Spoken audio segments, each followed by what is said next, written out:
And only on RTV6, we're getting new reaction tonight from the NCAA and the potential that Indianapolis could lose future events.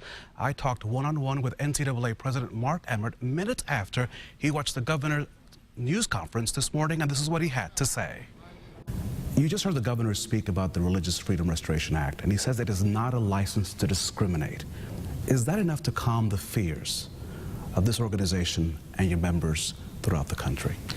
The governor made clear that he was going to work with the legislature to try and get a fix, in his words, to this bill to make clear that it's not a license to discriminate, and I'm very pleased to hear that. But the proof is in the pudding. We'll have to wait and see what really transpires in the legislature this week. The membership has been deeply disturbed by this bill, as have I and everyone who works here in the office.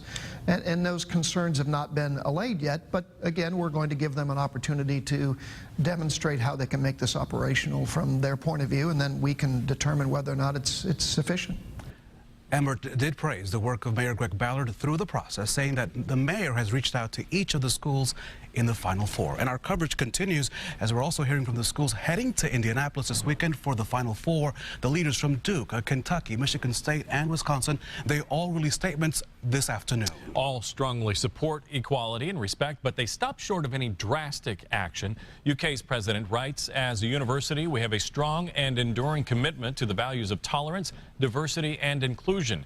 We are a community that welcomes and celebrates the multitude of backgrounds, identities, and perspectives. We encourage the vigorous debate about the intent and impact of this issue. And Todd, echoing that sentiment, Duke's VP of Public Affairs, writing, Duke University continues to stand alongside the LGBT community in seeking a more equal and inclusive world, and we deplore any effort to legislate bias and discrimination.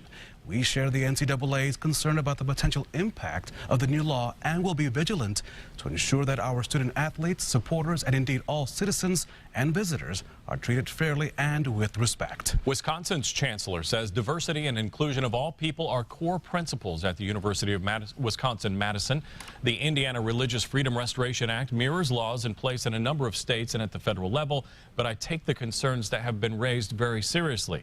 I look forward to a discussion with my Big Ten counterpart presidents and chancellors about the impact of the Indiana law. And Michigan State's president had this to say in his own words: we hope the citizens and lawmakers of that state can reach a consensus on how to best welcome all people regardless of background. Here at MSU, we are guided by values embedded in our rich heritage as a leading land-grant university. Inclusion is foremost among our values, treating all members of the community with fairness and dignity.